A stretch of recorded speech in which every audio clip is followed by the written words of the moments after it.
Hay una persona, Laura Saavedra, que dice, está muy fuerte ahora, usted habló en la sección pasada positivamente de la categoría pueblo. Desde ciertas lecturas del liberalismo de derecha y un cierto marxismo ortodoxo, se suele aducir que la categoría pueblo es una categoría encubridora de la lucha de clases. ¿Cómo es posible reivindicar positivamente la categoría pueblo sobre las tendencias hiperindividualizantes del neoliberalismo?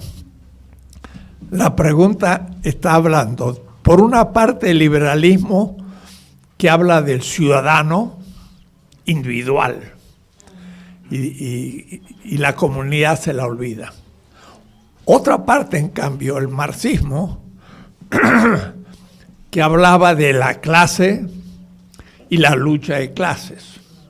Pero otra cosa es el neoliberalismo actual, que como el liberalismo habla del individuo, pero en realidad como componente del mercado, como un comprador en medio de la competencia, contra el liberalismo y el neoliberalismo. Claro, la palabra pueblo habla de la comunidad, pero la mayor dificultad se encuentra con respecto a el marxismo, que todo lo analizaba desde la clase y se hablaba de que la clase era la protagonista fundamental de la historia y la clave para la interpretación de la historia era la lucha de clases. Si ahora hablamos de pueblo, ¿qué tiene que ver la clase y el pueblo? Esa sí es una pregunta importante.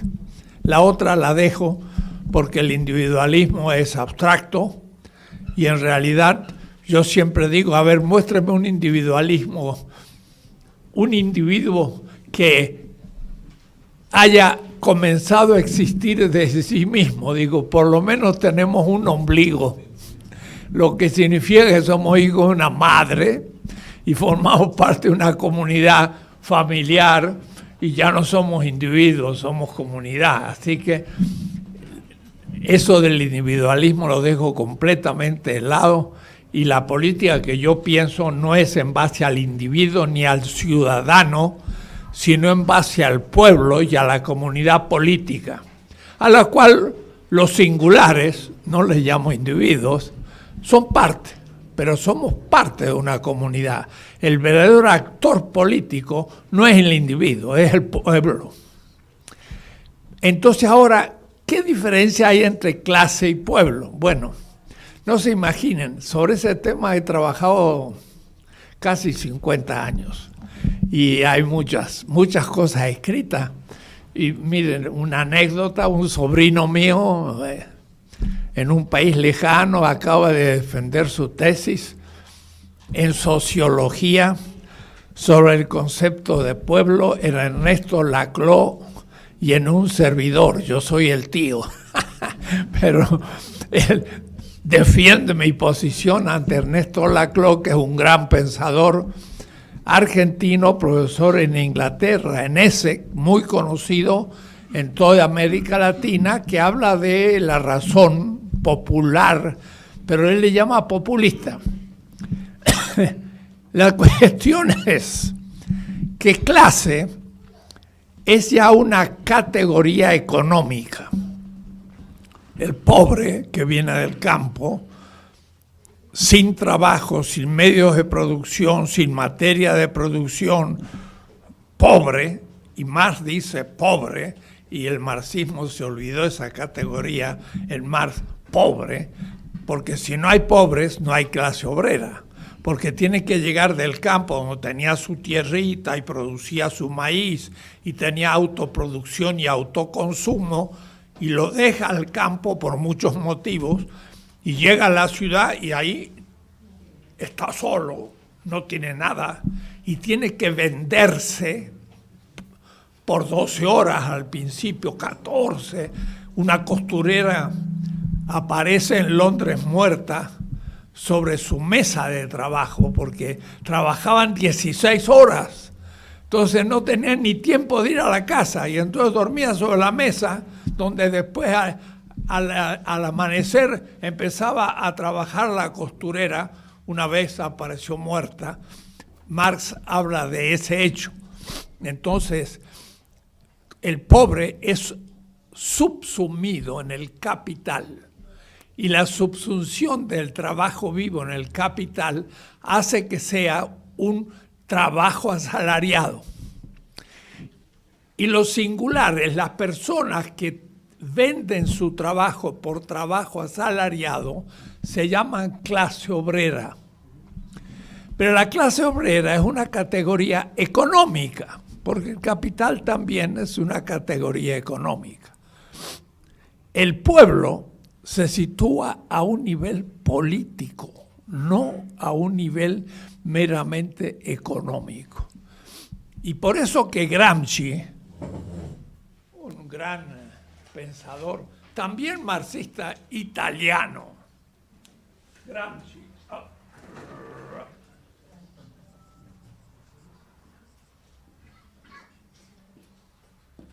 Gramsci habla de pueblo porque tiene un análisis político.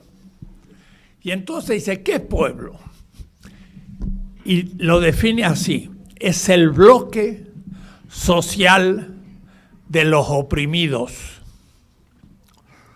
Y entonces ya no es solo la clase obrera, es la clase obrera porque es un oprimido, es la clase campesina porque es un oprimido, pero un marginal no es asalariado porque justamente muchos de ellos están desempleados. Y entonces, si un desempleado no es clase obrera, sin embargo es parte del pueblo. Y la mujer, que muchas veces trabaja en la casa, tampoco es clase obrera. Puede ser la esposa de un obrero, pero ella misma es del bloque social de los oprimidos. Los indígenas, cuando no van a la ciudad y se venden para ser asalariados, es un pueblo originario, le llamamos. Y ellos dicen, somos el pueblo otomí, y usan la palabra pueblo. No es clase campesina el indígena, porque no recibe un salario de un patrón en una explotación agrícola. El indígena no es clase obrera, es un pueblo que trabaja la tierra con sus manos, pero no es campesino en el sentido de clase campesina. Por eso no forma parte de la Confederación Nacional de Campesinos. Son pueblos originarios. Los marginales también entonces son desocupados, las mujeres y los jóvenes que todavía no trabajan y muchos no van a poder trabajar porque no hay trabajo, son parte del pueblo, pero tampoco son clase. Entonces la categoría clase, pueblo, la he trabajado mucho y sería bueno dar un curso y quizás demos un curso. ¿Qué significa pueblo mexicano? Pero ¿qué significa pueblo otomí? Y justamente por eso en Bolivia se dice el Estado boliviano es plurinacional. No es una nación, hay muchas naciones y cada nación es un pueblo. En México hay 65 lenguas y además el castellano. Bueno, yo diría que hay 65 pueblos y además los mestizos y blancos que hablan castellano. Entonces, pueblo es un colectivo, una comunidad histórica. Hay conciencia de clase, muy bien, pero hay conciencia de pueblo. La clase obrera, ¿cuánto tiene de historia? Como clase capitalista, 5 siglos, 4 siglos. Entonces, si yo tomo México, los indígenas, antes de la venida de los españoles, eran clase obrera, no había capitalismo. Pero estaba el pueblo azteca, sí. Es decir, el pueblo va más allá de un modo de producción económico. puede haber pueblo. El pueblo francés puede haber sido siervo del feudo. El pueblo francés puede haber sido los galos que los romanos dominaron hace 2.200 años o menos, 2.050 años con Julio César, la conquista de la Galia. Es decir, el francés dice, yo era un galo que el imperio nos oprimió. El imperio romano hace 2.000 años.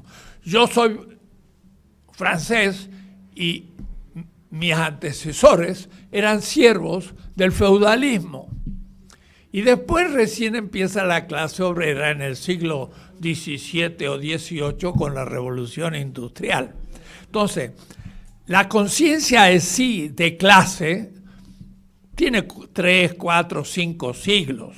La conciencia así de un pueblo puede ser milenaria porque es una categoría política y no económica solo.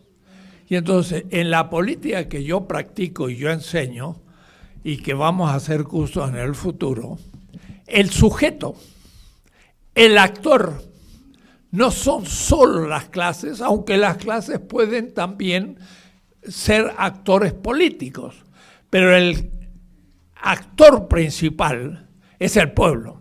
Pero el pueblo no es, en este caso, la totalidad de la población de un estado, porque la palabra pueblo tiene mucho significado. Entonces, yo puedo decir el pueblo mexicano, y ahí están todos, hasta los dominadores. Slim también es pueblo mexicano, el expresidente Peña Nieto también es parte del pueblo mexicano. ¿Qué sentido tendría ahí? Pueblo, la totalidad de la población de una comunidad que vive en el suelo bajo un estado. Pero no es el sentido de Gramsci, porque él dijo que era no todo el pueblo, sino el bloque social de los dominados. Y entonces hay mexicanos que son antipueblo, porque son los que dominan el bloque de los dominados. Y esos privilegiados dominadores son parte de la población y son parte del pueblo en un sentido amplio y ambiguo. Pero cuando hablamos de pueblo, en el sentido fuerte social y político, son el bloque social de los oprimidos, lo cual supone que hemos tenido que producir una ruptura entre los dominadores y dominados y aún los excluidos, porque los indígenas a veces ni eran parte, estaban fuera. Y entonces ellos dicen, somos el pueblo mexicano, pero algunos ni lo sentían así porque estaban fuera del capitalismo y casi sin reconocimiento de derechos. Entonces, pueblo, políticamente hablando y activamente hablando, como ahora estamos hablando, porque nos interesa que la cuarta transformación sea la irrupción del pueblo, que son los dominados, no simplemente a servicio de los dominadores, aunque ahora, como la transformación es todavía comenzando, esperamos que se profundice, si no en este sexenio, en otros sexenios. Pero si nos quedamos como vamos, no va a ser suficiente, porque parece que las cosas cambian, pero no tanto. Los grandes potentados y ricos siguen siendo ricos. Y por ahora se ha hablado mucho y con razón de la corrupción, pero no hemos visto a ningún acusado. Y el señor Deschamps de los petroleros ya vuelve a andar por las calles muy tranquilo. Y todo lo que se robó, ¿qué va a pasar? Él no forma parte del pueblo, aunque sea el presidente del sindicato o el secretario. Él es parte del antipueblo. porque es el dominador y es un supermillonario con el dinero del petróleo que se ha robado y organizó el huachicoleo, y ahora el huachicol principal todavía está en la calle tranquilo, ¿no? Que sí que tenemos que ir radicalizando un poco con el tiempo, no exigiendo, vamos a hablar de eso hoy. Entonces, pueblo es una categoría fundamental que no niega la clase, pero dice mucho más que la clase.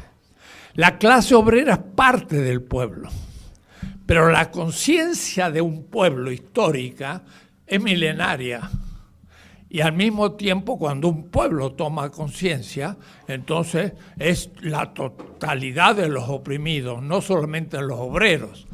Vean ustedes, los obreros hoy no son los protagonistas principales del cambio. ¿Por qué? Y porque están aguijoneados, diría yo, y acorralados por la posibilidad de perder el empleo. Y ser marginal es mucho más pobreza que ser un obrero explotado que produce plusvalor. Casi dice Hinckelhammer, un gran pensador latinoamericano de Costa Rica, hoy ser un obrero explotado es casi un privilegio, porque significa que tengo un trabajo, que tengo seguridad social y todo. El marginal ni eso. Así que para un marginal, dice, ojalá que yo fuera explotado como el obrero, porque ahora me dejan morir y me explotan indirectamente, pero ni me explotan. O es decir, si me muero, ni se dieron cuenta, porque soy un marginal. Entonces, ser obrero es casi un privilegio. Y entonces no pueden estar a la vanguardia del proceso de cambio, porque podrían perder el puesto en la fábrica de Volkswagen, que es un buen sueldo y al mismo tiempo una estabilidad, o en petróleo, o aquí o allá. ¿Se dan cuenta ustedes entonces? Una cosa es ser clase, otra cosa es ser pueblo. Y el sujeto de la soberanía es el pueblo y no la clase. Porque la clase es una categoría económica, pero el pueblo es una categoría política. El soberano no es el Estado es una macro institución que organiza a la población dentro de un territorio que puede ser llamado pueblo, pero en un sentido amplio y ambiguo. Si me quedo más, me tomo todo el tiempo de la clase, que no era era una de las preguntas, pero es un tema fundamental, la diferencia entre clase y pueblo, y más fundamental que el actor principal de la política, y sobre todo hoy, debe ser el pueblo, no solo la clase obrera, y la clase obrera también, y ojalá que estuviera como protagonista principal, pero no se lo ve mucho a la clase obrera, porque, como digo, tiembla ante el hecho de poder perder el salario y entonces no lo quiere arriesgar como lo puede arriesgar un marginal, que total no arriesga nada porque no depende de nadie, sino de sí mismo, porque vive en la periferia del sistema. Los marginales, que son millones y son 30% del trabajo mexicano lo hacen marginales que no son ni clase. Volvamos al repesar la cartilla. Hoy iba a tratar el tercer principio de la ética. Ustedes van viendo que, claro, también me preguntan, ¿qué hacemos si usted me dice que la ética de valores no vale? Y entonces, ¿cómo? Bueno, lo que vale es una ética de principios éticos, de exigencias, que es más que valores. Y no dejo los valores afuera, pero el valor no es el fundamento, es un medio para. Pero en fin, esto nos llevaría más tiempo y no puedo dedicar tanto. Dijimos que el primer principio de la ética, y debo decir de la política, es debo, es un deber, es una exigencia. Si no lo hago, no es que soy malucho, soy malo. Y total, no importa, si eres rico y malo, pues ya sos rico y ya vives mejor. Yo soy bueno y pobre y entonces ¿qué gano con eso, no? Entonces, no estoy hablando de la bondad y la maldad como algo místico o algo espiritual. No, yo estoy diciendo lo siguiente, el que es bueno es el que afirma la vida y el que es malo, en el fondo, va a la muerte. Entonces no es un asunto así nomás, es un asunto de vida y muerte. Claro que uno puede ser rico y malo y producir la muerte en el pobre. Y entonces el pobre es el que sufre el mal que hizo el rico. Y eso es de lo que se trata. Y mucha gente cree que porque es pobre es porque es indisciplinado, porque no estudió, porque no fue a la escuela, porque es malo. Soy pobre porque soy malo. No, esa es aquella historia de Job. En la Biblia hay un tal Job.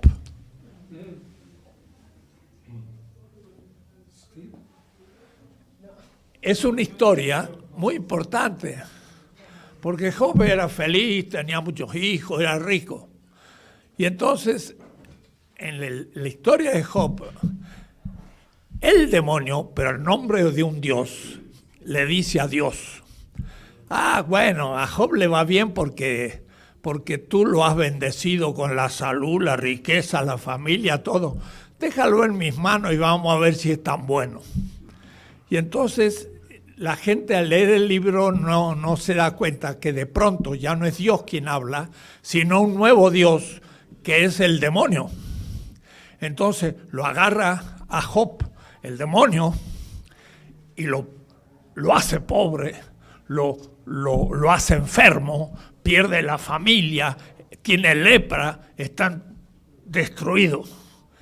Y entonces el demonio le dice lo siguiente: a ti te va tan mal porque has cometido algún pecado, o es decir, porque eres malo. Y Job dice, yo estoy mal y enfermo y pobre y todo, pero yo no he cometido ningún mal. Porque cuando el pobre y el que sufre admite que le va mal porque es injusto y admite que él es la causa de su pobreza, ¡wow! El sistema está feliz. Porque ahora este pobre cree que es pobre porque él es el culpable. O es decir, el señor Slim es feliz, pero un obrero que gana poco es infeliz. Pero si él convence al obrero que puede llegar a ser Slim, entonces el pobre va a decir, voy a trabajar para ser como el patrón. Y entonces, ¿qué hace? No se levanta contra el patrón, sino que trabaja más para el patrón. El patrón es Satán, que le dice, eres pobre porque cometiste tú una injusticia, hiciste un pecado. Pero Job dice, yo soy pobre y enfermo y estoy mal, pero yo no he cometido ningún pecado. No admito que el mal que sufro sea efecto de un pecado.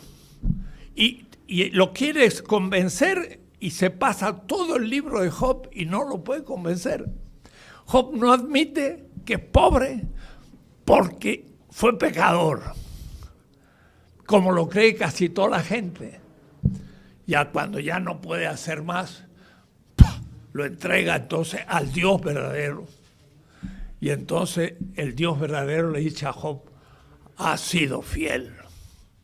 No aceptaste que tu pobreza y tu miseria fuera por un pecado. Y le vuelve a dar todos los bienes y la salud. Y termina el libro con un Job feliz. Pero porque no le admitió al sistema que fuera por su culpa que era pobre. Eso es justamente la ética. Muchas veces el perverso es feliz. Cuidado, entre comillas. Y el dolor que él no tiene, lo sufre aquel que él domina, que es el pobre y que es el justo. Hay que ahora volver las cosas a su lugar. Hay que hacer que el justo pobre sea feliz. Se dan cuenta, ¿no? Y bueno, la ética de los valores es un poco decir al pobre, bueno, como tú no cumples con los valores, por eso eres pobre. ¿Se entiende? No, eres pobre porque eres explotado. Y porque hay gente que es injusta y es el pecador que de explotarte acumula riqueza y por eso aparece como feliz. Se dice que la hija del secretario general de del sindicato de petroleros, de Sean, tiene 3 perros. Uno de ellos nomás vale $15,000. $15,000 un perrito de la hija.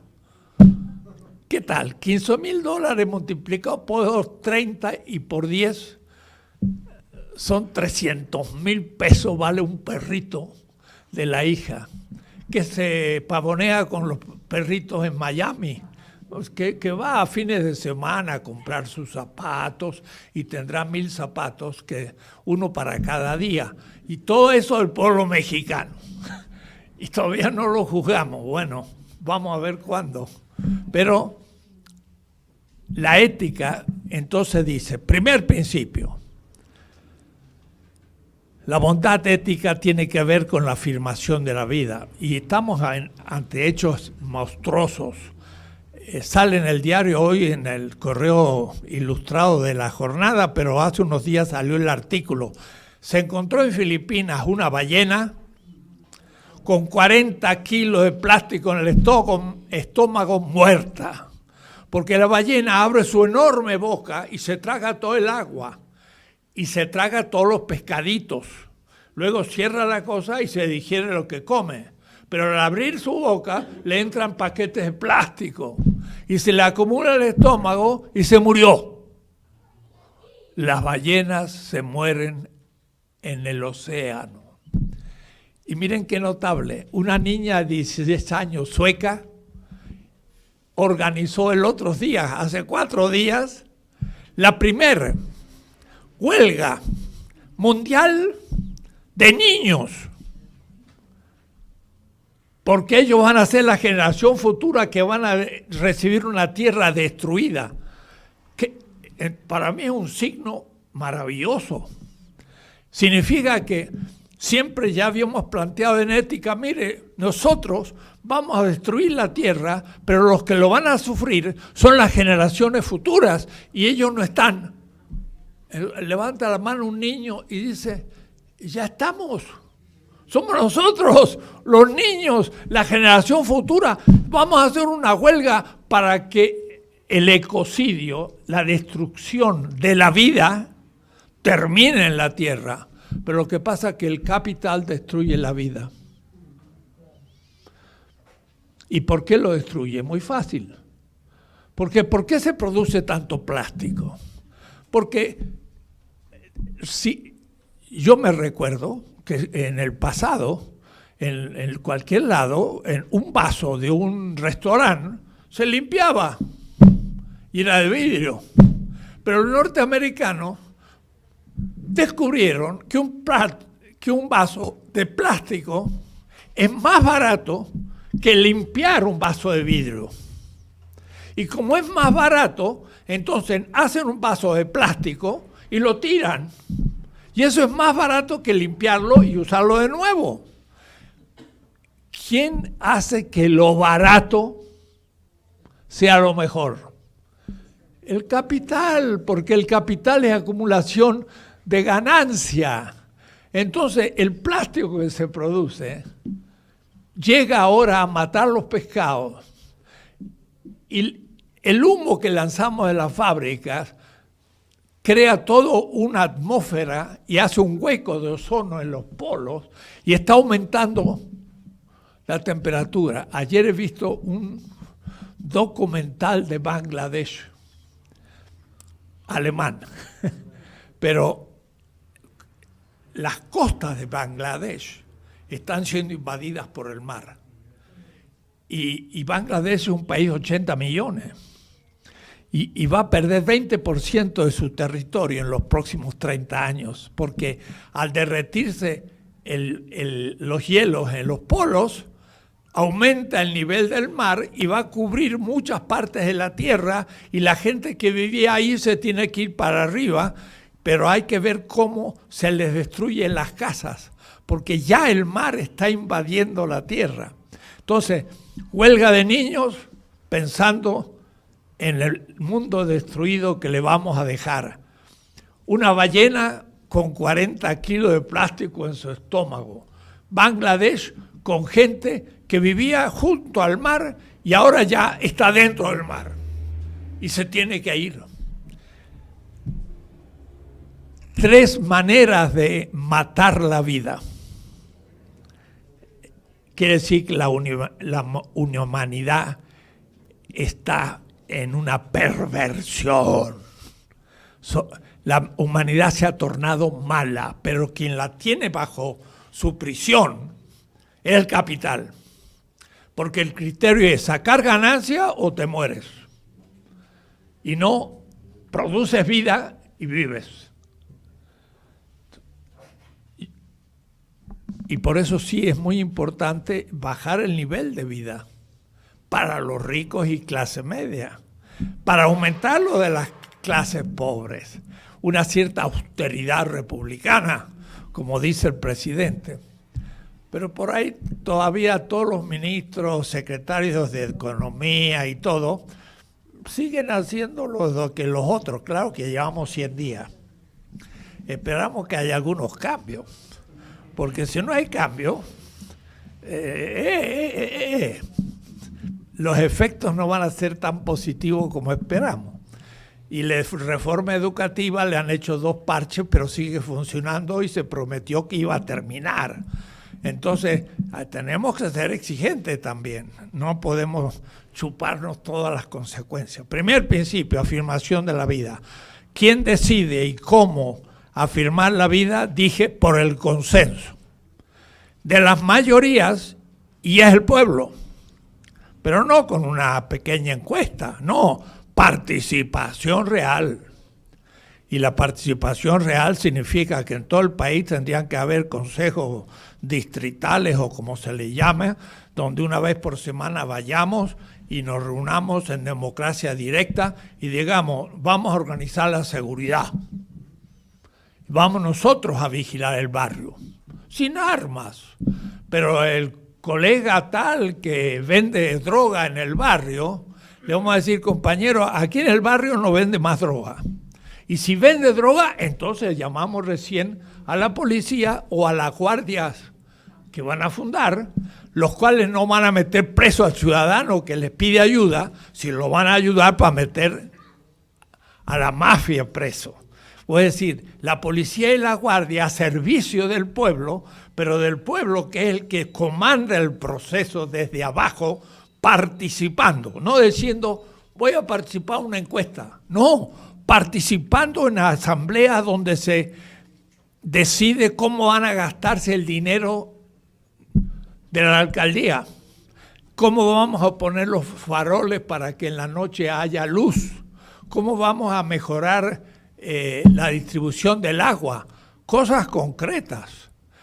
Y donde el gobierno lo que haga es apoyar ese pueblo en funcionamiento. No que de arriba, geniales ideas, de arriba para abajo, y vamos a hacer un gran tren. Y le hemos preguntado a los indígenas si quieren el tren. Bueno, ya veremos.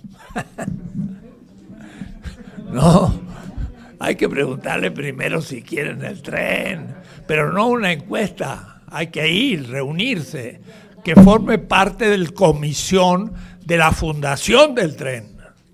Indígenas, mayas, que sea entre los 10 del comité que van a lanzar el tren Maya, que haya 4 indígenas. Y que digan, no, por aquí no pase porque destruyen el cementerio de nuestros ancestros, así que pase por otro lado. Y eso no nos conviene por esto y aquello.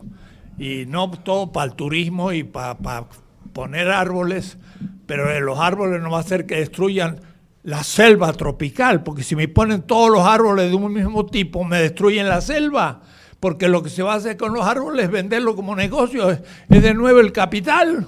¡Ja! ¿Qué ventaja tiene tener un forestado con el mismo tipo de pinos para venderlos? Y las hormigas y los pájaros y el oxígeno que produce la selva tropical habrá desaparecido porque se plantaron millones de árboles. Cuidado.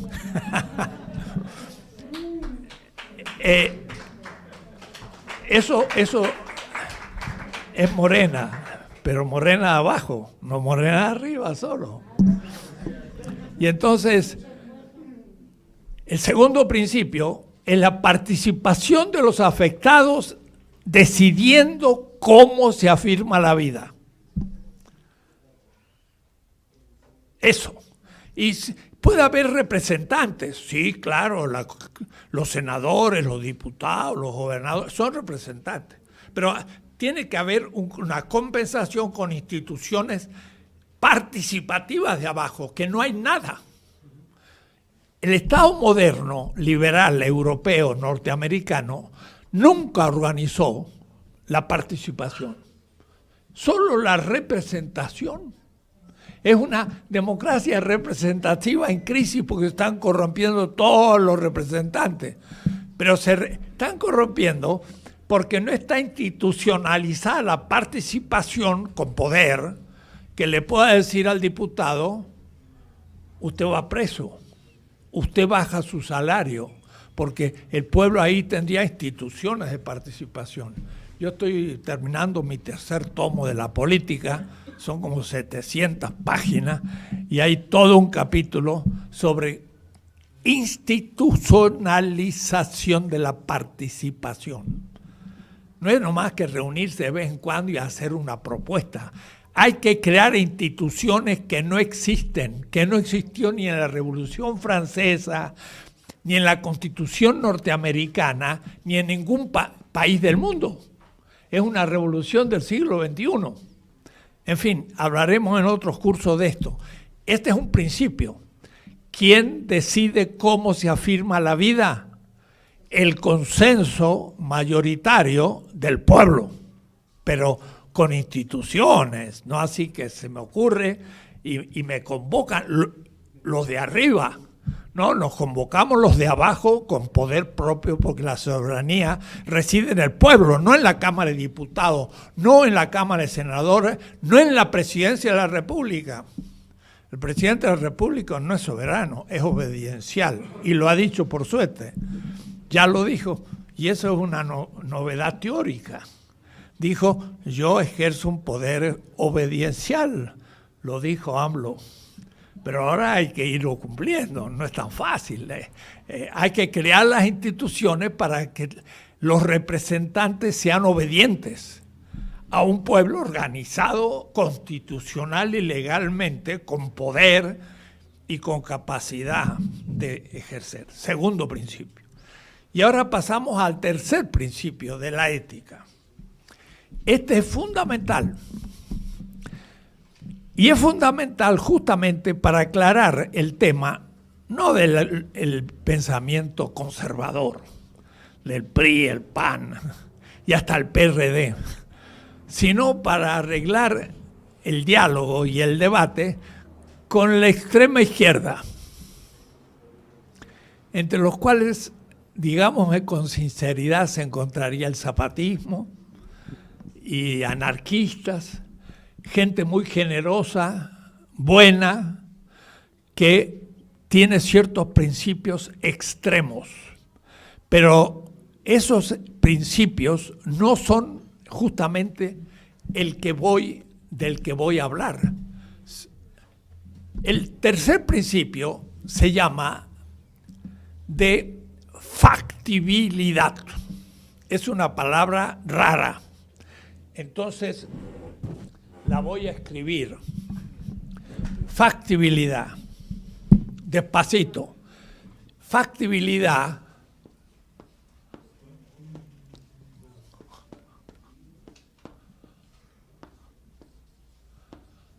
viene de facto, y facto en latín es hecho, es un hecho, facto, es un factor, viene de hecho, porque en latín la H se transforma en S, F. Por ejemplo, hermosa se transforma en Formosa.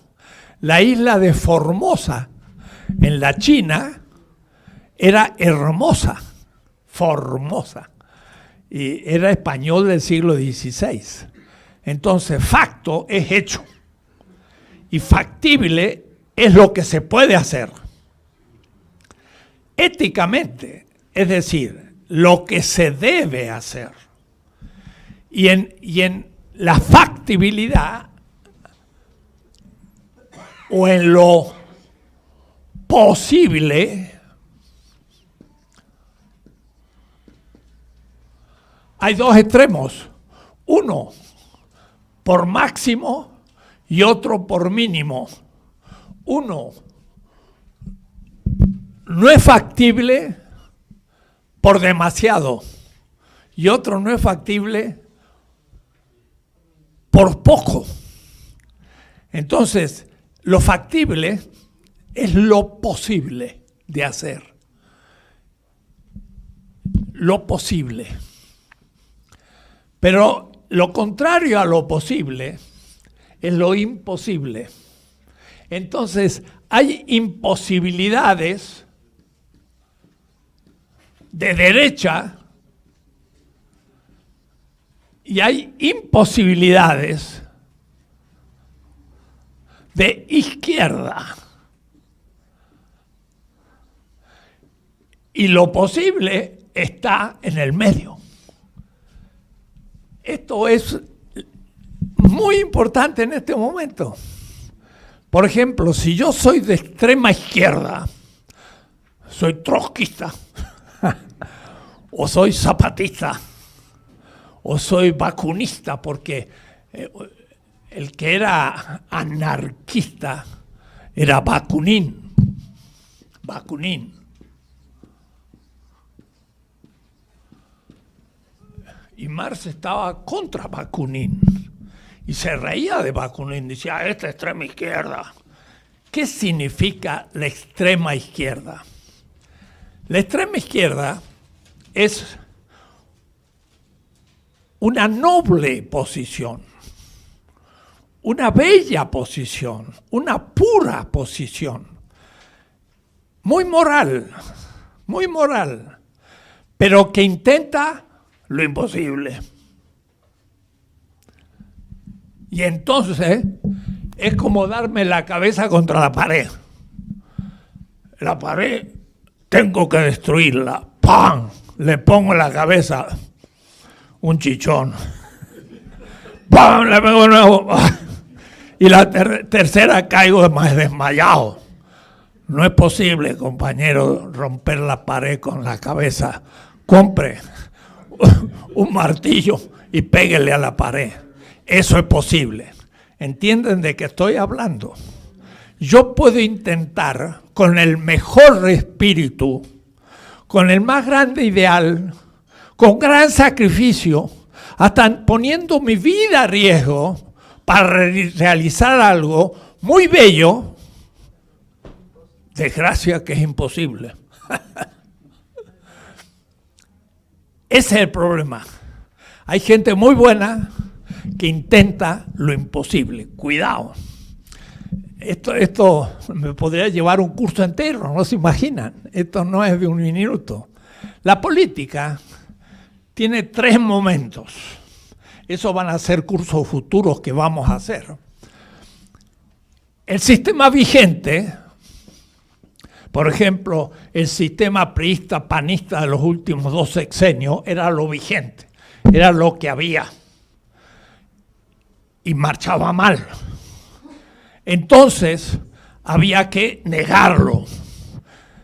Lo vigente es positivo, en el sentido que existe, y está ahí, es algo que existe, es positivo. Pero es injusto. Y entonces, el idealista, el gran personaje político, enfrenta al sistema injusto. Para que se entienda mejor, Miguel Hidalgo y Costilla. Hidalgo. Los ejemplos son mejores cuando son por todos aceptados, pero nunca pensados. Nunca pensado. ¿Por qué? Porque ¿por qué le cortaron la cabeza a Hidalgo? ¿Y por qué la pusieron 10 años colgada para que la gente se asustara? Ah, porque era un héroe. No, tú eres también héroe, nomás que nunca te vas a poner en la posición de Hidalgo porque somos cobardones. No crean que era Hidalgo de nacimiento o un héroe. Lo fue como nosotros podemos serlos. Y si no lo somos es porque nos falta valentía. Todos somos Hidalgo, pero algunos van hasta el fin. Los demás se acobardan en el camino. Yo digo, aplaudimos a los héroes pasados y matamos a los héroes presentes. Nosotros. Bien, pero Hidalgo negó eso, el sistema pasado, negó. Y eso es un principio anarjos, lo voy a escribir. Y por estética lo voy a poner en griego y después en castellano. Anarjos. En griego, de ahí viene anárquico.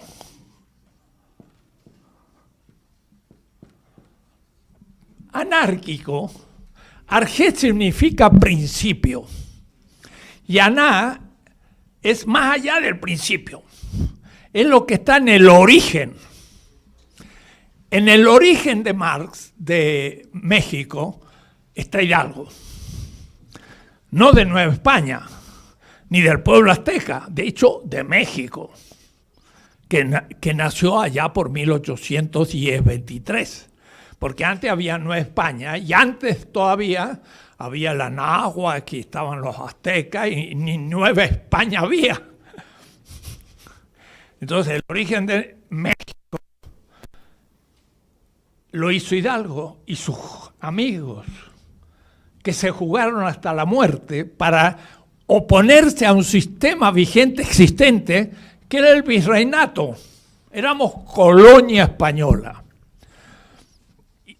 Pero para poder ser México, antes había que negar ser colonia.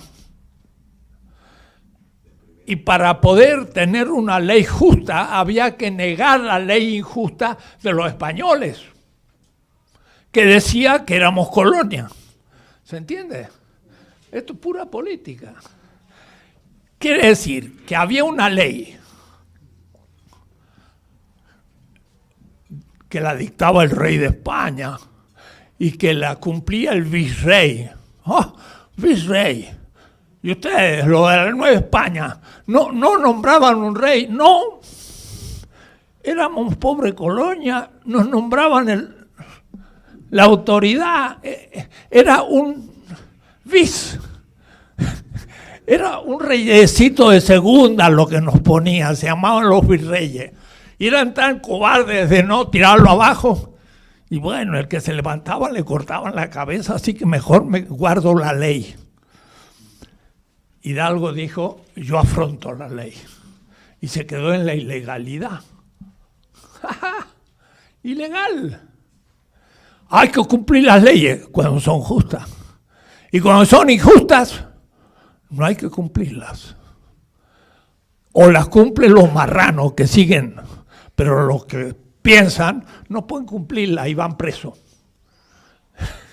con la ley antigua, porque todavía no está la ley nueva. ¿Se entiende? Suena raro, ¿no?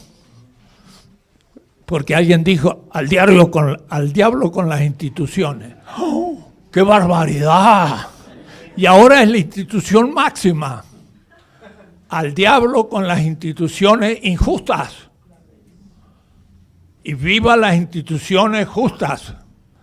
¿Se entiende? Pero decían, está en contra de todas las instituciones, por lo tanto es un hombre violento, es un anarquista.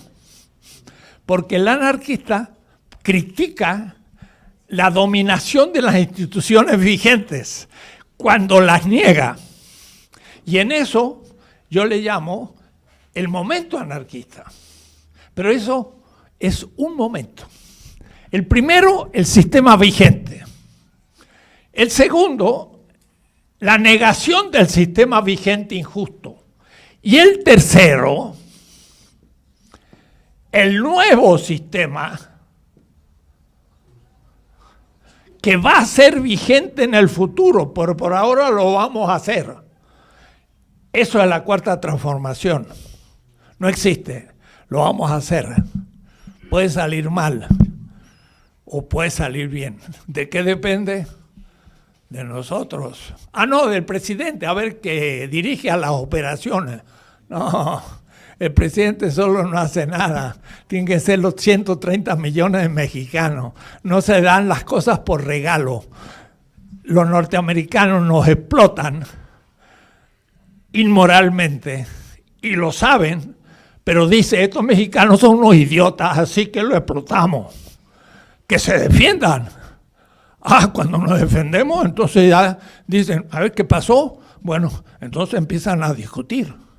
Y viene el yerno, no en lo oscurito, viene a discutir, pero es innotable, ya no lo creen tan idiota, porque ha dicho, mire, pues fui apoyado por el pueblo y el Trump tenía menos votos ciudadanos que los que le llevó a la presidencia, que eran electores. Así que él no logró ni el 50% de los votos. Y sabe lo que significa lo que ganó López Obrador. Y por eso este Trump, que es medio, no muy racional, que digamos, tiene un cierto sentido. Dice, este personaje las ha ganado, pero bien, y contra todos. Entonces le tiene respeto por ahora, hasta que le dé la loca un día y empiece a insultarlo también, así que hay que tener cuidado. Entonces, el tercer momento es la creación de un nuevo sistema. Y esa creación del nuevo sistema ya no puede ser anarquizante. Ya no puede decir, vamos a destruir las instituciones porque las instituciones son de dominación. Sí, cuando son injustas. No, dice el anarquista. Las instituciones son por naturaleza injustas. No hay que tener instituciones.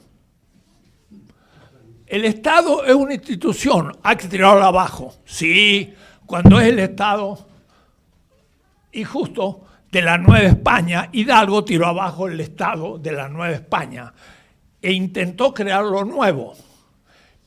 Y se creó lo nuevo que fue México. El anarquista dice, no. El nuevo sistema es también a ser destruido. Y entonces le dicen a Evo Morales, que es un espléndido presidente, el mejor país hoy creciente en América Latina y ejemplar, es Bolivia. Con el 70% de pueblo originario quechua apoyando a Evo Morales. Él ahora tiene que construir un nuevo Estado. Y miren, el mismo Lenin, que justamente se levantó como Marx contra los anarquistas, en 3 meses vive las 3 etapas.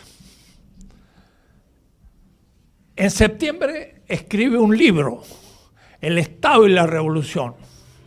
Y dice, hay que destruir el Estado zarista, burgués, ruso. Hay que destruirlo. Parece anarquista. En octubre hace la revolución y destruye el Estado. 2. Es un anarquista completo. Todo el poder a los soviets. ¿Qué son los soviets? Eran los comités de las fábricas. Todo se discute, el pueblo entra en discusión. hay que empezar de nuevo. Los anarquistas dicen, ¡viva Lenin! En octubre fue la revolución. En noviembre, Lenin dice a los obreros, ustedes son ahora el Estado. Hay que crear un nuevo tipo de Estado. Es institución, pero es nueva. El anarquista no quiere ninguna. Y se queda luchando y le dice a Evo Morales, disuelva el Estado boliviano. ¿Está loco usted? ¿Cómo voy a destruir el Estado boliviano? Que lo tengo que fortalecer para que las riquezas del pueblo lleguen al pueblo. ¿Cómo lo voy a disolver? Si lo disuelvo, viene a la derecha y toma el poder de nuevo. ¡Sos loco! Le dijo, justamente está descerebrado, es un loco. Allá desde Chiapas. Una gran persona, ejemplar, vive entre los indígenas, es un chilango. El SUP. Es un hombre ejemplar, pero está aquí.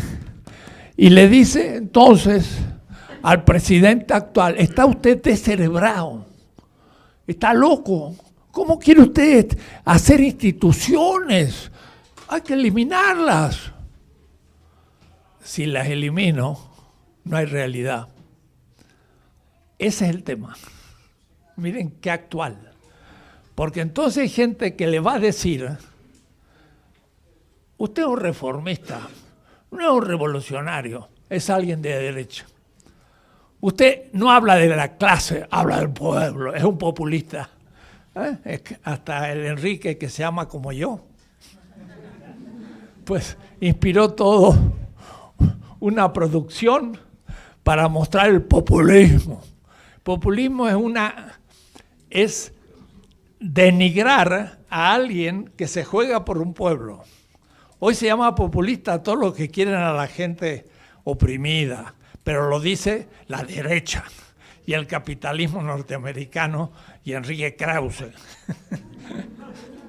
que es del que hablaba.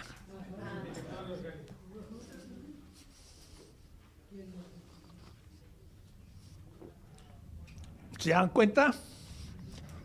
Mire, de paso, para que reflexionen, una cosa es analizar los hechos y otro, tener una teoría de los hechos. Yo les puedo a ustedes esto aplicar en el pensamiento griego, chino o japonés. Le puedo citar muchísimos autores en cada punto. Es tener una teoría. Si Morena no tiene una teoría, no va a poder realizar la cuarta transformación. ¿Por qué? Porque va a solucionar los acontecimientos sobre la marcha, pero se va a entrar en contradicciones y no va a saber cómo superarla. Y hay que tenerlas muy claras, porque a veces se pueden cometer errores involuntarios porque no hay teoría. La teoría son visiones generales, pero que cuenta, en mi caso, con 3 y 4 mil años de conocimiento histórico. Esto aconteció en Roma, y se lo puedo explicar cómo. O acontecía en el Imperio Chino. No somos novedosos. Acontece en la historia, entonces hay que tener teoría, por eso tenemos que formar teóricamente a los militantes. Si no los formamos, se puede volver todo atrás, como en Brasil. Frei Beto, un intelectual importante, 2 años estuvo preso, lo torturaron, y su compañero de tortura se suicidó de tan fuerte tortura. Frei Beto hace ahora unas declaraciones. ¿Cómo es posible que Brasil, de haber tenido a Lula y haber sacado al 30% del pueblo brasileño de la pobreza, ahora sube un hombre de extrema derecha absurdo? ¿Cómo es posible? Y una de las causas que da Fray Beto es que el Partido del Trabajo, el Partido Trabajista, estuvo 2 gobiernos en el poder y no terminó de aclarar una teoría. Y por eso no formó los dirigentes. Y se corrompieron. Y se corrompieron con Petrobras, que es el Pemex brasileño. Y ministros del trabajo del partido de Lula se hicieron millonarios robando a Petrobras. Es decir, que también nos puede acontecer a nosotros, pero no había teoría. Teoría es decir, no, usted, zapatista, está fuera de la realidad y entonces ya no lo considero. No, están muy en la realidad, pero no han entendido algo que hay que explicárselos. Pero se los puede explicar teóricamente y convencerlos y hacer que entren a luchar por lo mismo. Este es el tema de hoy, la factibilidad. Muchos colegas míos, bien de izquierda, me critican. ¿Cómo tú estás ahí en Morena? Si es un partido reformista, populista. No es reformista ni es populista, pero puedo hacerlo. Y yo me voy a jugar a que no lo sea. Y si lo fuera, lo siento, pero voy a tener que criticarlo. Porque voy a ser honesto ante mi conciencia y ante el pueblo. Así que no voy a seguir alabando lo que ya para mí no funciona, pero lo voy a alabar mientras sea posible. Y por eso este tema no es solamente un tema, también es un tema de mi conciencia ética. Me comprometo con Morena sin ser un partido perfecto, porque no hay ningún partido perfecto.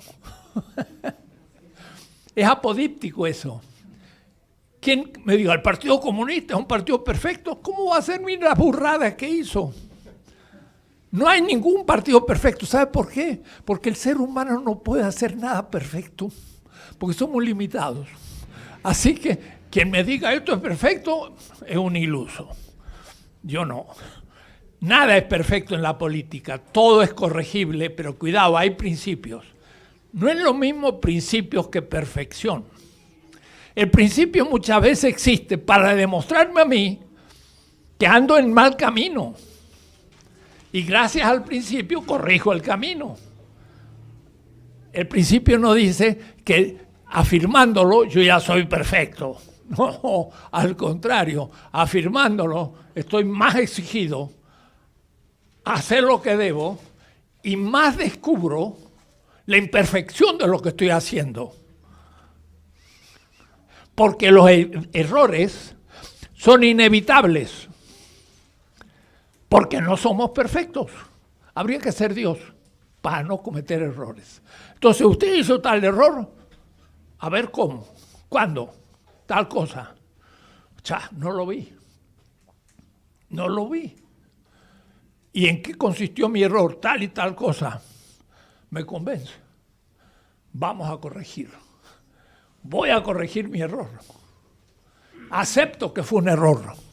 Y lo corrijo. Y entonces soy un buen político. Porque el mal político comete el error, no lo acepta, lo cubre y sigue cometiendo cada vez peores errores. El justo peca 7 veces por día. Dice un dicho semita. ¿Y el injusto? No peca nunca. Porque cuando peca, lo justifica. Pero entonces sigue pecando y al fin se hunde y por eso es malo. Y en cambio el bueno sabe que cometió un pecado y cuando lo capta, lo corrige y ahora el que lo criticó es el mejor amigo. Porque sus amigos no se lo dijeron, a veces por adulación. Pobre del político que se rodea de aduladores. Bravo, bravo, bravo, bravo. Y claro, es para sacar ventaja. Qué bueno tener amigos, pero que te digan, compañero, esto es un error. ¿Me quieres? Por eso te lo digo. Y entonces lo tomo en serio, corrijo y corrijo. Eso es el gran político. El gran político aprende de los errores. Y el mal político es tan tonto que no aprende de los errores y los comete. Mire el expresidente. He visto una foto que está con una muchacha ya en Acapulco. O es decir, después de ser presidente, en vez de ahora justificarse, querer colaborar amoríos. Es un imbécil. No vale la pena ni realmente ni meterlo preso. Se gasta alimento y una celda. Mejor que siga. Eso muestra su superficialidad y su falta de calibre político. Era un fantoche puesto ahí en nombre de gente que procedía a su espalda, y él lo más que daba buenos discursos con su buen jopito, buena presencia, y nada, eso no era político, era un fantoche, era ridículo. Bueno, veamos más esto de lo posible y lo no posible.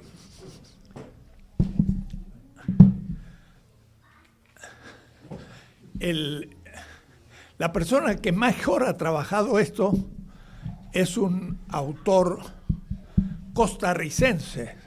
Tiene un nombre muy extraño, Franz Hinckel-Hammert, con H, con K y 2 veces la M y Meramet. Y tiene un libro que se llama Crítica de la razón utópica, pero de otra manera sería Crítica de la razón posible.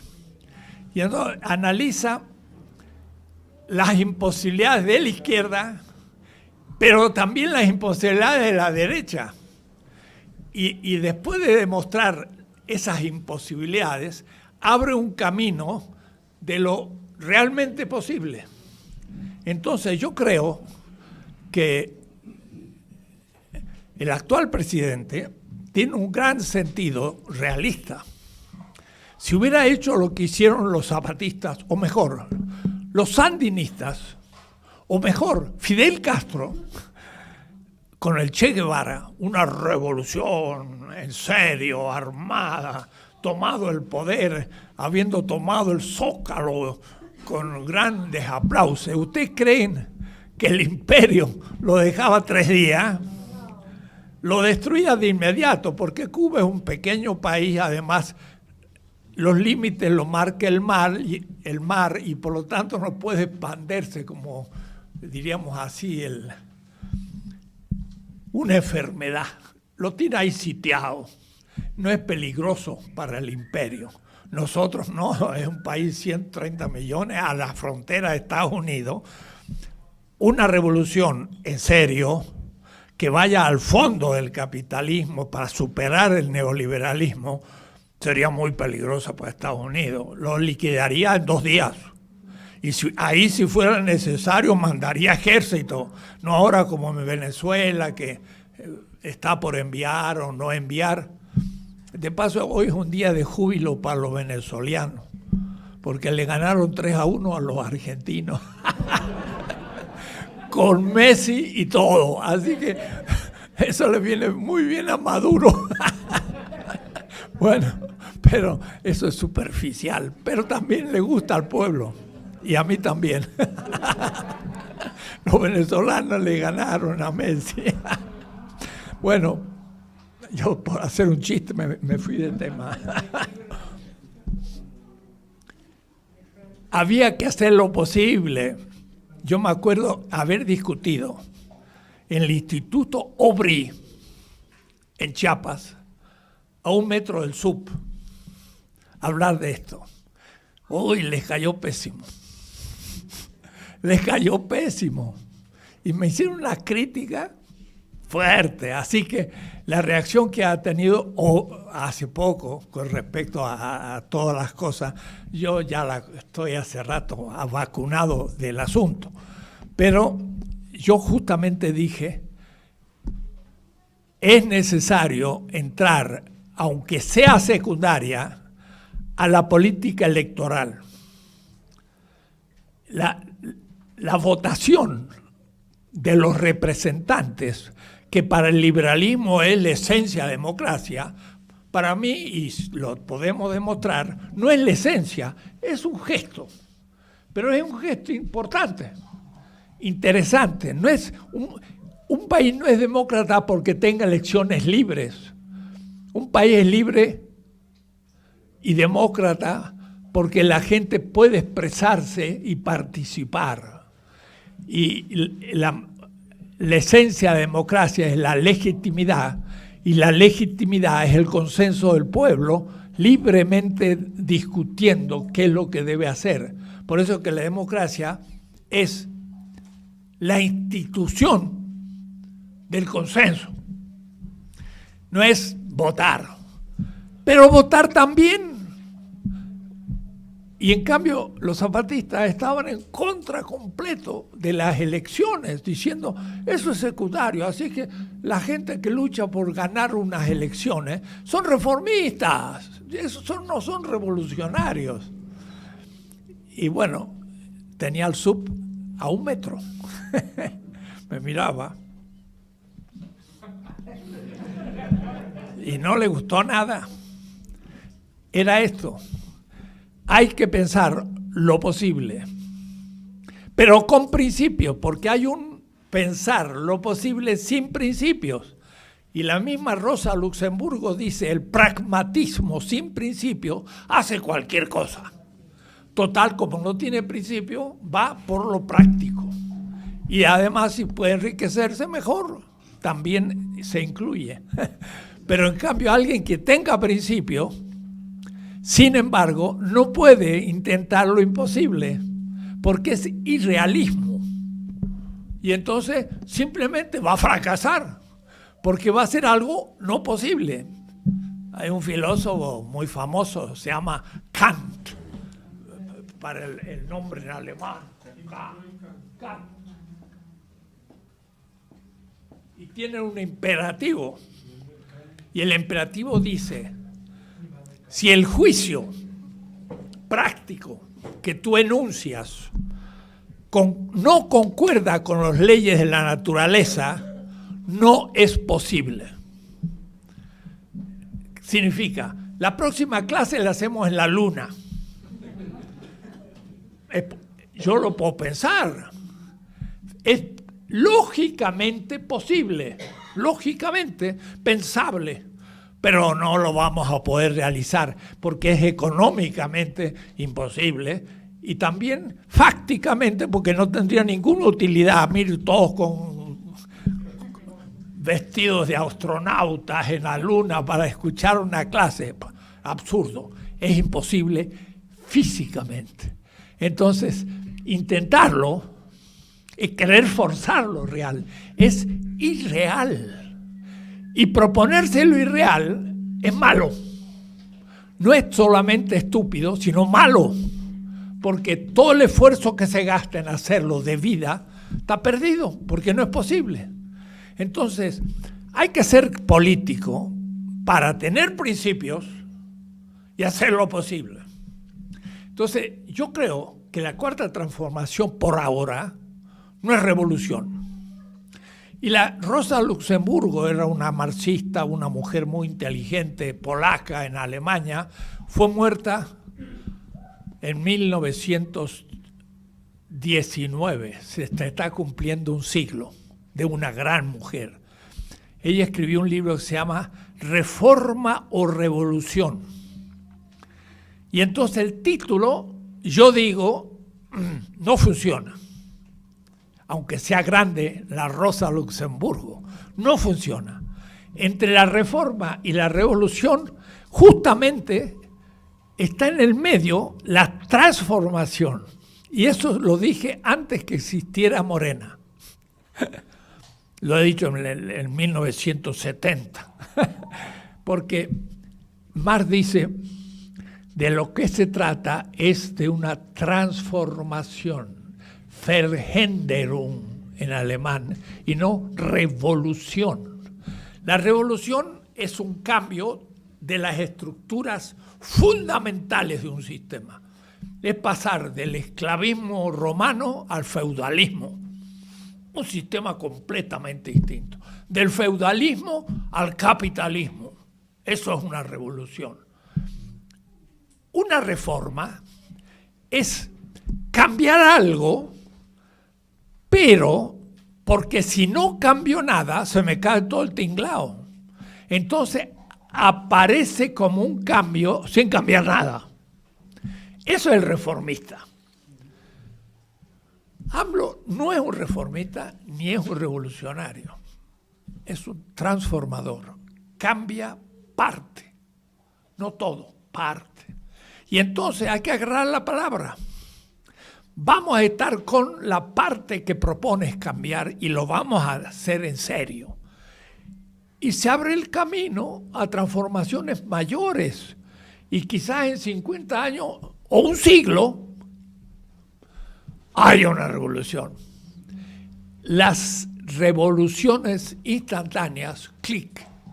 Revolución Francesa, 1789, 1917, Revolución Rusa, 1959, la Revolución Castrista en Cuba, las revoluciones instantáneas que cambian las estructuras, están en el pasado. Es un tema teórico. Estamos ante procesos largos, no instantáneos. Y no soy socialdemócrata como Bernstein para decir, vamos a ir despacito. No es despacito, sino vamos a ir caminando sobre lo posible. Pero sobre todo, miren el tema de fondo. Estas grandes revoluciones cambiaban estructuras institucionales. Nuevo sistema económico, nuevo sistema político. En vez de haber el zarismo, se transforma en el Partido Comunista y al fin se transforma en el estalinismo, que salió por el codo y salió una dictadura del socialismo real mala, que se vino abajo en el 89 por sus propias contradicciones. Entonces, el asunto se trata de una transformación mucho más profunda, porque hay que cambiar la subjetividad de los miembros del pueblo. Miren qué tema. De eso no se ha hablado. ¿Por qué se viene abajo el lulismo en Brasil y sube ahora un monstruo? Porque el Partido Trabajista enriqueció a los más pobres o lo hizo pasar a una clase media baja, tienen más medios, pero la subjetividad es la misma que antes o peor, porque al tener más dinero, ¿qué es lo que hacen? Mire, es lo que salía en el diario de uno de estos grupos que vienen de Centroamérica, de Salvador, y pasan por México yendo al paraíso. El paraíso perdido, Estados Unidos. Entonces, le preguntan a un niño, ¿y por qué tú vas con tu familia al norte? Ah, dice el niño, porque vamos allá a comprar un auto, vamos a comprar una casa, vamos a poder comprar. ¡Wow! Un norteamericano. Era un salvadoreño y ahora quiere ser norteamericano. Quiere tener la American Way of Life, quiere ser un comprador del mercado capitalista. Y para eso hacemos una revolución, para que sea pobre y ahora sea un miserable cultural y moral, como son los norteamericanos que eligen a Trump. Hay que ser pueblo con poca cesera, ¿no? Cesera, digo yo, la cabeza que tiene los sesos dentro. El pueblo que ha elegido a Trump es el pueblo norteamericano. Entonces, ¿qué pueblo será? Está muy confundido o lo han confundido, pero en los dos casos es un pobre pueblo. Casi prefiero al mexicano. Que no va a caer en tales cosas. Bueno, nos compraron los votos y también jugábamos el juego y por 300 pesos pues vendíamos el próximo candidato, nuestro pueblo. Entonces, cuidado, el pueblo puede tener una cultura política burguesa, moderna, decadente. Y entonces para cambiar la subjetividad se necesita más tiempo que una revolución de un día. Se necesitan décadas de trabajo. Y por eso la reforma educativa es fundamental. Pero por desgracia están repitiendo la otra. Dicen que iban a cambiar la reforma educativa, le han hecho 2 parches y la CNTE ha dicho, eso no lo aceptamos, está tan mal como antes. Hacha, ministro de Educación de la Cuarta Transformación, ¿qué está haciendo usted? Parece que usted es de la tercera transformación, no de la cuarta. Está recauchutando la misma ley y el presidente ha dicho, vamos a derogar completamente la reforma y acepta el 99%. ¿Somos tontos? No tanto. Había un movimiento en un país de América Latina, en la Facultad de Ciencia Económica, que se llamaba Tontos, pero no tanto. Era un movimiento estudiantil, ¿no? Entonces, habría que fundar un partido que se llame así, somos tontos, pero no tanto. ¿No? ¿Cómo? ¿Me vas a y la Cámara de Diputados ahí está haciendo parches para dar razón al PRI y al PAN, y entonces le saca esto le saca otro, y al fin sale la misma ley de nuevo. ¿Para qué tanto movimiento? Tienen razón los maestros. Voy a ir a una de las manifestaciones de los maestros que terminen con la reforma educativa, que hagan una verdadera transformación educativa, no reforma. Reforma o revolución, no, transformación. Y lo primero que tenemos que cambiar es la subjetividad burguesa de nuestro pueblo, que es consumista. Quiere ganar más para gastar más las estupideces que nos venden. Porque al fin, cuando se tiene más dinero, se gasta en estupideces, no en libros ni en educación para los hijos. En Estados Unidos hay emigrantes y los asiáticos que trabajan como obreros de día a noche, que tienen pequeños lugares de venta de panaderías y todo. Los asiáticos gastan todos sus ahorros en la educación de sus hijos. Y no se imaginan, Harvard, la universidad más cara de Estados Unidos, está llena de asiáticos, porque el papá y la mamá se sacrifican a muerte para que el hijo tenga una educación y pueda estar en la sociedad. Nosotros, los latinos, pues cuando tenemos dinero, claro, se lo enviamos a la familia y eso está muy bien. Pero si tenemos más dinero, nos lo gastamos en chucherías. Entonces, una revolución instantánea es imposible cambiar la mentalidad de un pueblo, porque es una cultura política y una cultura ética y una cultura. Pero una cultura se hace en mucho tiempo. Por eso es notable que los niños ahora hagan una huelga universal contra el ecocidio, la muerte de la vida. Porque quiere decir que ya ahora sí se están educando. Y unos cientos hicieron también manifestaciones en México. Fueron cientos.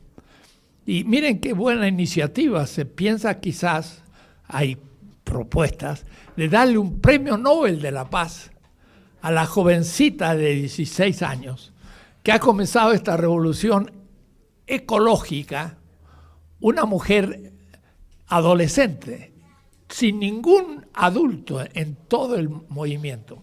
Y ha hecho pactos con un movimiento de niños también en Estados Unidos que ahora están luchando porque no se vendan armas, porque los que se matan son los niños en la escuela.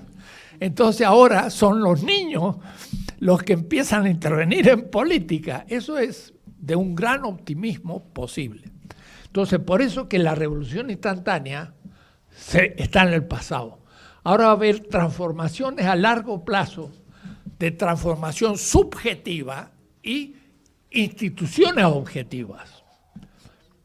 Poner la empresa en propiedad colectiva, como pensaba Marx, Está muy bien, pero es una institución objetiva.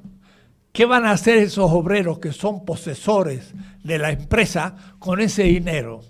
Posiblemente va a ser un consumista más. Y entonces, ¿para qué ganó más? Para nada, para perder el tiempo. Para hacer que el capital funcione mejor, hay que pensar entonces una revolución de mucho más profundidad que aparece como transformación, pero es posible. Y siendo posible, hay muchísimas cosas que hacer. No es porque sea una transformación, no se hace tan rápido ni con buena profundidad. No vaya a ser que sea más profunda y duradera que una revolución. Que a veces, miren lo que pasó en la Unión Soviética. Se cayó todo como un castillo de naipes. ¿Y qué pasó? Son neoliberales y son consumistas. Y yo les conté a ustedes, pero ahora tengo más la idea, gracias a esta carta de Frei Betto, como una de las causas del fracaso del Partido Trabajista en Brasil, es no haber prestado atención a la subjetividad. Ahora entiendo, recién ahora, una experiencia de hace 20 años, que estando en Cuba, les he contado aquí, yo estaba en una casa de familia y el joven de unos 20 años estaba cortando cañas de azúcar como una vanguardia revolucionaria, pero entonces su habitación estaba vacía y su cama también. Entonces, como yo pasaba por Cuba, pues la familia me acogió y yo dormí en la cama de este muchacho que estaba cortando cañas de azúcar por la revolución. Y ya les he contado que yo me puse en la cama y miré el techo y no podía creerlo. Y no me lo expliqué a medias. Ahora, con la carta de Frei Betto y la revolución brasileña, ahora entiendo. Estaba no las paredes blancas, el techo forrado, todo, de una punta a la otra, más o menos como esta habitación, de recortes de revista y con objetos, zapatos, corbatas, sacos, radios, objetos que en Cuba no se pueden comprar. Y entonces este muchacho se las ponía ahí y se ve que antes de dormir soñaba con todo eso y se dormía plácidamente en la felicidad de algún día estar en el paraíso en donde pudiera tener todos esos objetos. Tenía una subjetividad compradora, burguesa, aunque creía que era revolucionario. Creía que la revolución era poder comprar todas esas cosas. Y ahora digo, esa es la causa que aún en Cuba no se dio tanta importancia al cambio de la subjetividad. Es decir, tendría que tener otro tipo de fotos en el techo de su habitación, no los objetos del consumo del mercado con el cual funciona el capitalismo. Quiere decir que después de 50 años de revolución fidelista y del Che Guevara, un Che Guevara monstruoso porque a él le traían queso y lo repartía entre la gente. Y tan generoso era el Che que se recuerda el hecho final. En la revista cubana sale una anécdota, pero histórica, de un periodista que fue a Bolivia, a la selva, donde el Che fue muerto. Y entonces habló con una viejita campesina. Y la viejita campesina, viendo que era un periodista cubano, dijo, yo le quiero mostrar algo. Y se fue a su choza de campesina pobre indígena boliviana y se vino con un plato todo abollado, como son los platos de nuestro pueblo, y se lo mostró al periodista. y le dijo, mire, en este plato el Che Guevara tomó su último plato de sopa. Pero dijo, yo miré a los ojos del Che y me miró con unos ojos que los militares no tienen. O decir, vio en los ojos del Che la santidad, el ser humano realizado. Pero el Che antes lo tenían apresado atrás y entonces la viejita dijo, córtenle la cuerda para que pueda tomar la sopa. Entonces le cortaron. Y entonces el Che extendió el plato y le preguntó a la viejita, los compañeros, ¿ya han tomado sopa? Eso es el Che Guevara. No se iba a tomar su sopa. Primero preguntó si los demás ya la habían tomado. Eso es no tener una subjetividad burguesa, sino una nueva subjetividad. Eso sí que es tremendo, ¿no? Y eso es lo que hay que formar en la gente. Lo mismo que otro que llegó a Cuba y se fue con unos bombones o dulces, ¿no? De chocolate y todo. Y se lo regaló a un niño, ¿no? Y creyó que el chico iba a decir, ¡uy, gracias, muchas gracias! Y empezaba a comer. No, lo dejó. Y le pregunta, ¿no te gusta? No, claro, pero es que mañana voy a ir al colegio y lo voy a dar y vamos a comer todos juntos. Ese chico sí tenía una subjetividad no moderna ni burguesa. Para él consumir un chocolate rico era en compañía de sus compañeros, era un acto comunitario. Eso no es burgués. Eso es lo que hay que lograr en un pueblo. No solamente cambiar las instituciones, hay que cambiar la subjetividad. Y eso es dificilísimo. Y eso sí, da un ejemplo, el presidente. El presidente muestra cómo él está en una tarea y no puede pensar en sí mismo. Se fija un sueldo bajo y todo su tiempo lo usa y va a morir en el camino de generosidad o de lo que fuera. Ese es el ejemplo. Ahora, de aquí que todos sigamos el camino, pues ahí nomás ya, mire, yo soy de la UAM y en la UAM está en huelga. Y está en huelga porque los obreros de la UAM están exigiendo a la burocracia que no gane 250,000 pesos. El rector se bajó el precio a 100,000, pero la burocracia gana mucho más. Y entonces dice que se la bajen el salario. Ah, no, ni la Suprema Corte. Al fin ninguno se lo ha bajado. Han quedado igualitos. Es decir, tienen una subjetividad consumista. Y eso es la verdadera transformación. Entonces les voy a leer ahora la formulación cortita del tercer principio. El tercer principio constitutivo de la ética es la factibilidad.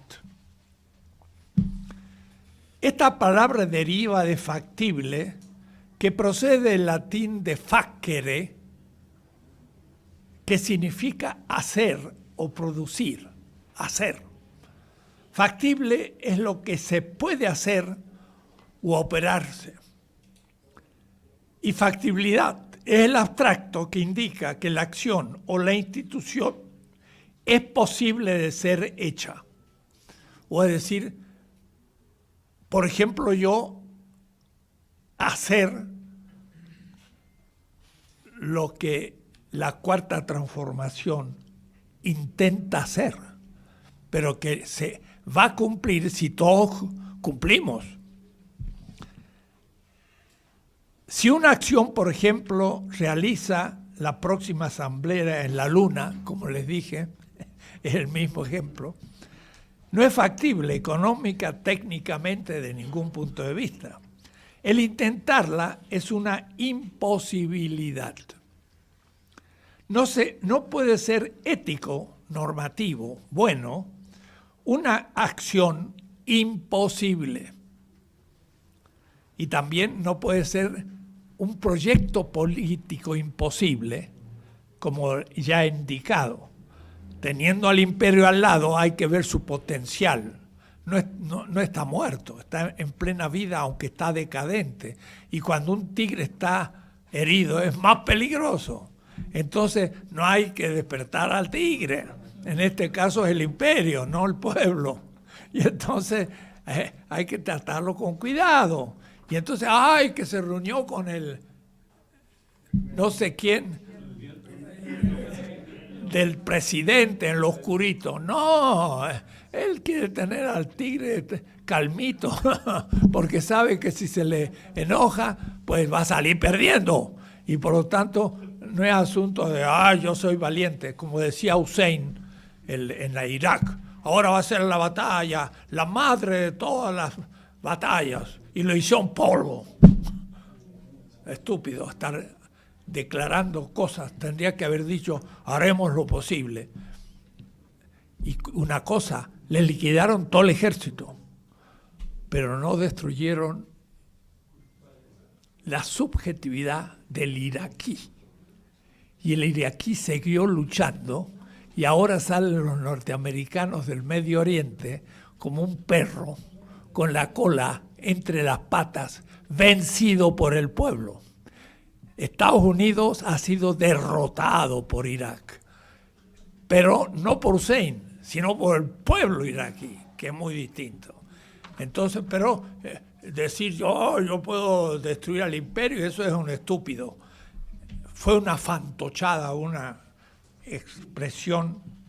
Por ahí Maduro dice lo mismo, que vengan, que lo vamos, que vienen y lo hacen así, lo desaparecen. Lo que pasa es que después no van a saber qué hacer con eso y va a ser, se llama en la estrategia,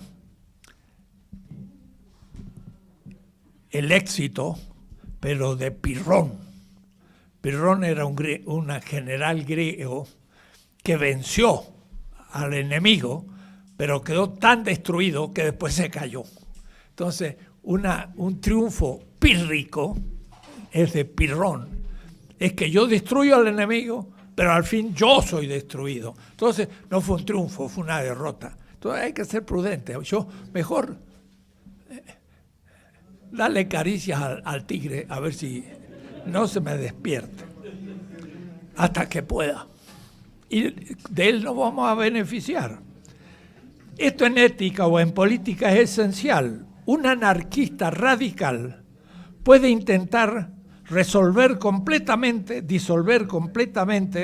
el Estado, porque a él o a ella esta institución es definida como dominadora e injusta. Pero claro, cuando destruye el Estado injusto, está bien. Pero cuando hay que construir el nuevo Estado, también lo destruye, porque dicen que no hay que tener Estado. Eso ya es imposible. Pero intentar dicha disolución radicalmente, como lo propone Bakunin y muchos jóvenes en la universidad, trotskistas, anarquistas y algunos movimientos indígenas, la extrema izquierda, por ser imposible, no en el caso de la disolución de un tipo de Estado opresor para crear otro más justo, que es posible y encomiable, eso no puede ser éticamente aceptable ni justo, intentar lo imposible. El tercer principio se anuncia así en ética y también en política. Debemos, teniendo previamente en consideración los dos principios ya enunciados, el del contenido de la vida y la forma de realizar el acto como consenso, tenemos que, teniendo esos dos en cuenta, operar lo posible. Como hay muchos posibles, es necesario discernir. El posible anarquista dice, es posible disolver el Estado. No, el posible anarquista es imposible. Voy a destruir la pared con mi cabeza. aunque yo crea que es posible, es imposible. El posible conservador no deja lugar a otros posibles. Dice, lo único posible es lo existente. Y el que lucha contra lo existente es un destructor. Y entonces todo Hidalgo es un destructor del orden colonial. Y López Obrador también era un populista, primero violento, pero cuando habló de la comunidad, ¿cómo le llamó? Virtuosa, no, amorosa, entonces ya no le pudieron decir nunca más que era violento. Le dijeron que era ingenuo. pero cuidado, López Obrador no era ingenuo, pero gracias a esa formulación ya les quitó la posibilidad de decir que fuera violento. Y esa fue la intención política. Hoy yo estoy por una comunidad amorosa. Entonces es un bobo, pero no un violento. Y eso es lo que a él le interesaba. Era política. Yo di una conferencia sobre la comunidad amorosa y Andrés Manuel estaba a 1 metro. Y estuve muy contento con mi exposición, porque tenía sentido como tal, pero sobre todo tenía un sentido político en ese momento, para tapar la boca a los que decían que era violento. Bien, claro que hay muchos posibles. El posible del anarquista, disolver el Estado, es imposible. Y el posible del conservador es dejar todo como está, porque tan posible es que es real. Pero hacer una modificación va a venir el diluvio, y es lo que decían, si sube López Obrador va a ser un desastre económico, se va a venir abajo el peso, Estados Unidos nos va a invadir. ¡Cuá! El dólar está a 17 en la frontera, ¿qué ha pasado? Y no nos invadieron, están amiguísimos de ellos, entonces ahora ya no saben qué decir. se han quedado sin argumento, despistados. Es decir, ellos dijeron que era imposible y era posible. Pero era posible desde los principios, no haciendo lo que venga. Por eso que habrá. Y hay un posible desde el pueblo que no es ni anarquista de extrema izquierda, ni también ni es un mero reformismo como engaño al pueblo, y opera lo imposible para el conservador. Lo que está haciendo el operador para el PRI y el PAN es imposible. De que hay estabilidad monetaria, cuidado, hay que poner la mano en el fuego, porque puede que se produzca por otros motivos. Pero hasta ahora no saben qué criticar, porque todo lo que decían que se iba a producir no se ha producido. Pero para ellos era imposible hacer lo que está haciendo. Quiere decir que era posible. Que no desea ningún cambio, porque el conservador, porque domina el estado actual injusto, que sin embargo es necesario transformar. Pero el conservador no lo quiere transformar para seguir dominando. Es un principio de realismo crítico, realismo ético. Hago lo posible con principios. No hago lo posible sin principio, cualquier cosa. No. Tengo restricciones. Yo me los impongo. Los principios ético-políticos no se agotan en el momento primero de un sistema político vigente, positivo, sino que inevitablemente, aunque duren siglos, como el imperio chino o romano, el imperio chino duró 22 siglos, 200 años antes de la era cristiana, hasta 1912, que surgió la República China, que después se vino abajo, y la revolución de Mao Zedong, que hizo la China cuasi socialista, pero en el fondo fue una transformación de los mandarines tradicionales. En vez de tener un emperador, tiene el Partido Comunista el Comité Central, en vez del emperador, y en vez de los mandarines son los miembros del Partido Comunista. Pero en la sociedad hay mercado y competencia, y propiedad privada y 8 tipos de propiedad. Pero el capital financiero está en manos del Estado. Los bancos, los créditos, tienen un capitalón mucho más grande que Estados Unidos, pero en manos del Estado. Entonces, ¿es un capitalismo de Estado? Tampoco. Es un confusionismo con mercado capitalista, nunca visto. Y esto ha lanzado a la China a ser la gran potencia industrial que estaba siempre avanzada a Occidente y a Europa en los últimos 20 siglos, y se durmió una siesta provinciana allá por 1800 y se despertó ahora y se lo dejó a Estados Unidos atrás en un santiamén, porque tiene una estructura tecnológica, su cultura enorme. Entonces, los principios éticos no se agotan en el momento primero de un sistema político vigente positivo, sino inevitablemente, aunque duren siglos, como el imperio chino o romano, terminan por caer en la decadencia.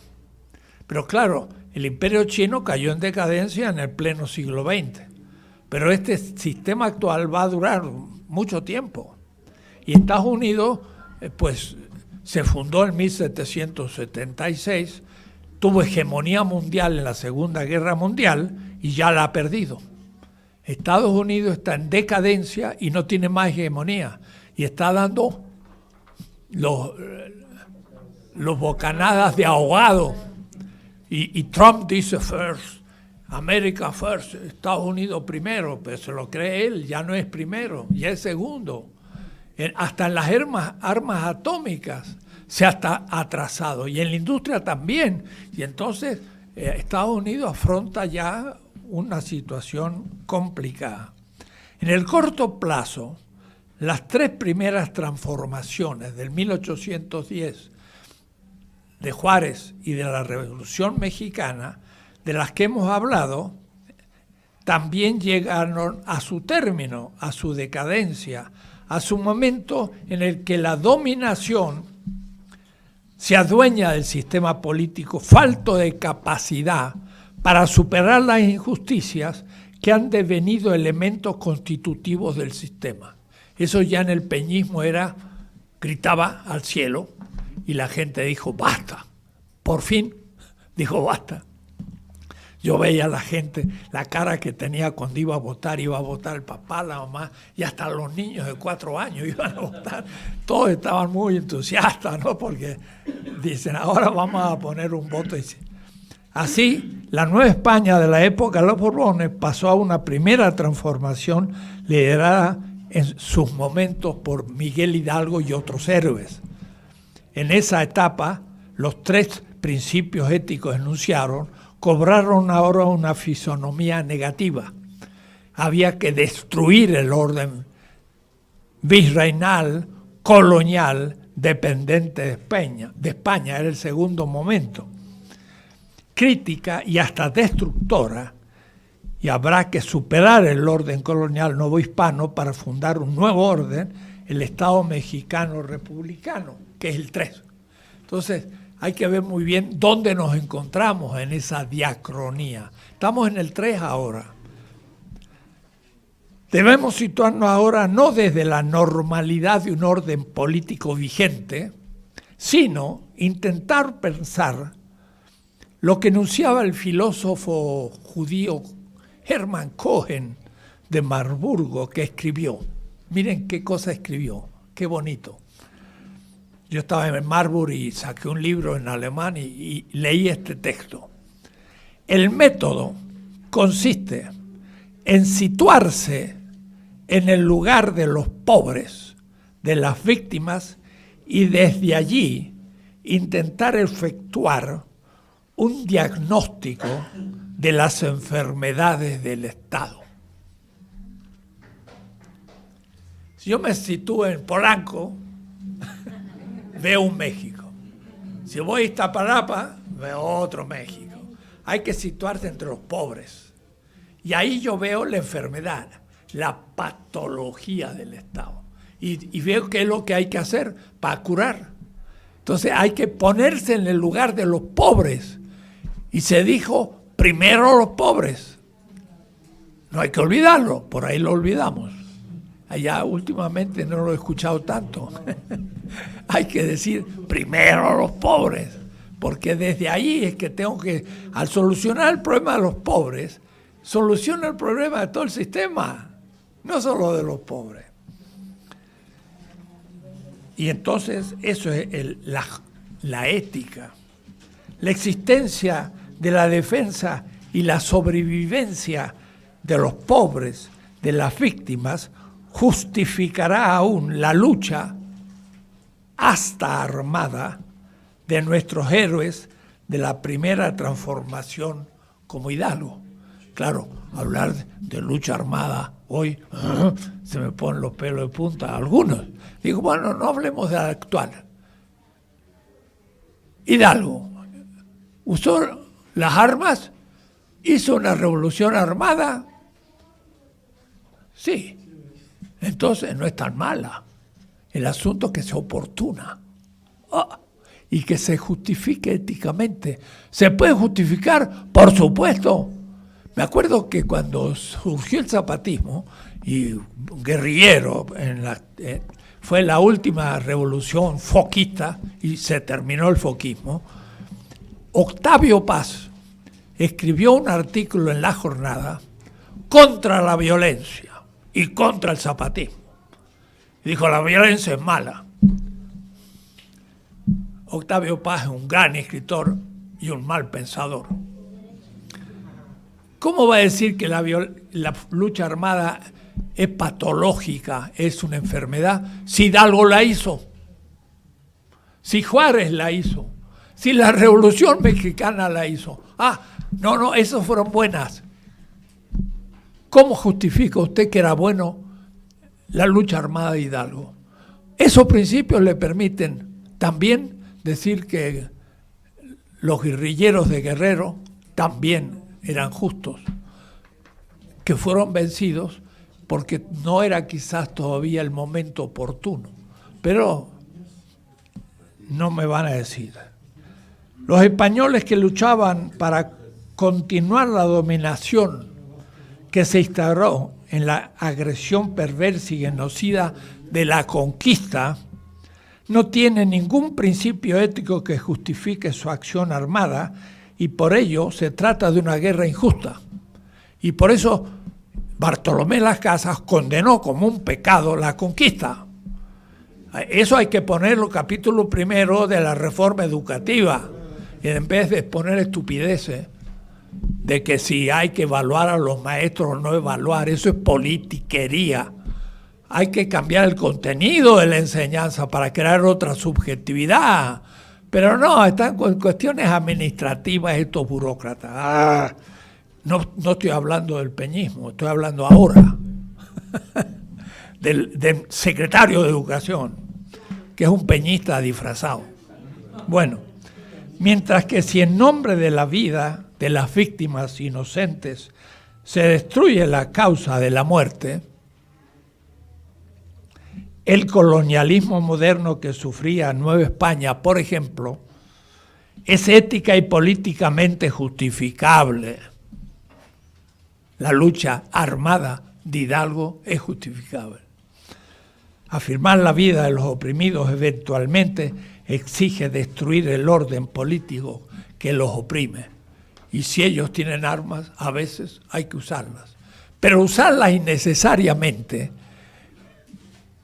y en el momento inoportuno, que sería ahora, donde le darían más argumentos a una represión mayor, pues eso es justamente un imposible. Eso no es posible, pero no porque no haya razones en otros casos, sino porque ahora y aquí una lucha armada no se justifica cuando podemos hacer una transformación pacífica. Y entonces decir, es una transformación pacífica, y decirlo todos los días es importante y es pacífica. y no es armada, y no por ser armada es buena, puede ser mala porque es inoportuna. Las cosas son no tan simples. Así nacía la primera transformación, un consenso crítico de los oprimidos, de las víctimas, de los pobres, que eran los mexicanos y no los españoles, que se constituirá como el nuevo fundamento de la futura legalidad de la Constitución de Chilpancingo y todas las que vendrán, y luego del sistema del derecho mexicano, ya no del de Indias español. Es decir, se experimenta la legitimidad de los que no habían participado en la comunidad de comunicación hegemónica española. Los mexicanos no interveníamos para nada en el dictado de las leyes de India. Eran solo españoles y el rey. Y esa ley se nos imponía.